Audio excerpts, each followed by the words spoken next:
What's up, Heroes Avenue? It's Rob, and I know it's been a long time since our last video. It's been about a week and a half, which is like a long time for us, and I really apologize about that. I had another one of those 5K, 10K events this past Halloween weekend, and I'm only catching up on my sleep now and my getting back to my regular routine, so to say, workout routine, sleeping patterns. I'm behind on my comic book reading. I'm behind on a lot of things right now, but I'm just getting back to normal now. And popped open my Instagram feed earlier today and saw that James Wan made an announcement that he is officially done with this Aquaman movie. Now, in reality, it's probably been done for a while, but he's probably been fine-tuning some of the visual effects and things like that, but not anymore.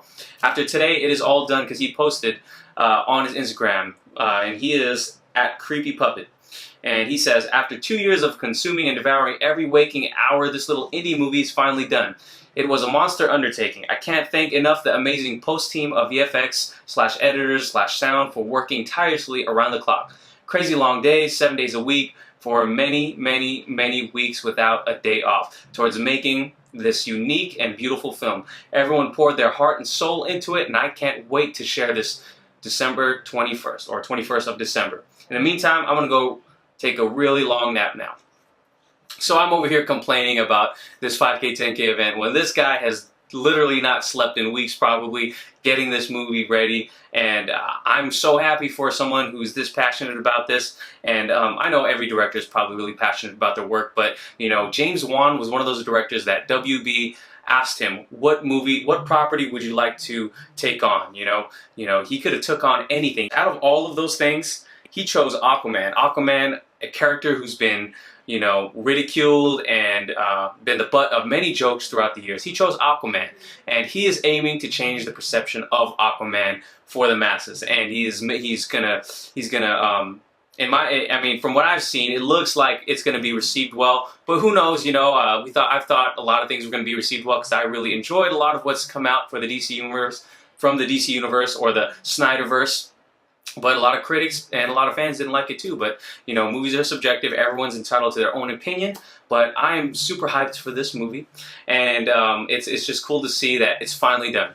I remember when we got our first pictures, you know, with Mira and Arthur, you know, on the dock. And I was like, man, this movie feels so far away. I can't even imagine this movie coming out right now after all the negative news that was coming out post Justice League. So, you know, we're finally in the final stretch, and it looks like we're going to be getting this movie on this packed date of December 21st. Again, I've talked about in previous videos how packed this date is, and you know, tracking numbers came out. I think it was don't quote me here, but I think it was tracking for about 60 million, which is, you know, relatively low in comparison to some of the other comic book movies that have been out. But again, this is an origin story. This is a character that, you know, obviously it has not been the most popular in pop culture. So, you know, for an origin story, you know, I think DC is probably going to be happy with that number, and it's probably going to go up as time goes on. But I think they are shooting themselves in the foot by dropping it on the same weekend as Bumblebee, as Mary Poppins, Alita Battle Angel, Mortal Engines, something like that. There's a ton of movies coming out, and not to mention the PG-13 rated Deadpool movie that's going to come out that weekend. So, crazy packed weekend. But yes, really exciting. And another thing that's pretty exciting is there is some you know, there have been more trailers or little snippets. What are they called?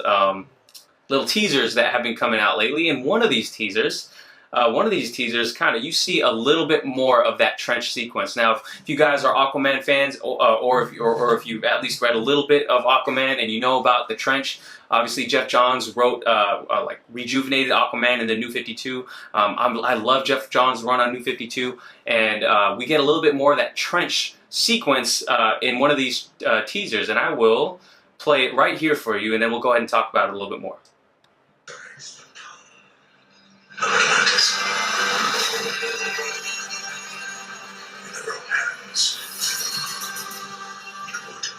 Destruction, but in the hands of the true it would unite all our kingdoms. Seen this footage before. So here we go. Journey beyond the edge of the world today.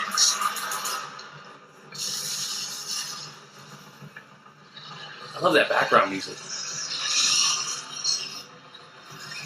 So intense. Okay, we've seen that in the trailers, but we're about to get a little bit more footage here. Yeah, right there. And then we get to see Mira kind of use her telekinesis or aquakinesis or whatever you like to call it. Man, okay. Obviously, I think the most exciting thing that I'm excited for in this movie, I'm actually quite excited to see what Mira is going to bring to the table. She looks super dope.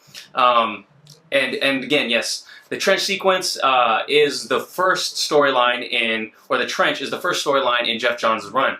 What I am a little curious about is it looks like that they are combining a ton of, or not a ton, they're combining quite a few Aquaman storylines. So we get the trench in there. Looks like the trench is going to play a pivotal role in them defeating Orm. And they do also play a role in the Throne of Atlantis storyline.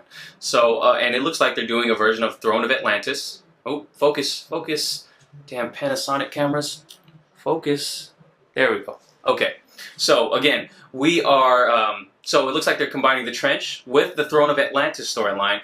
And if you hear Orm, or Patrick Wilson's character in the trailers, he mentions the beast has awoken.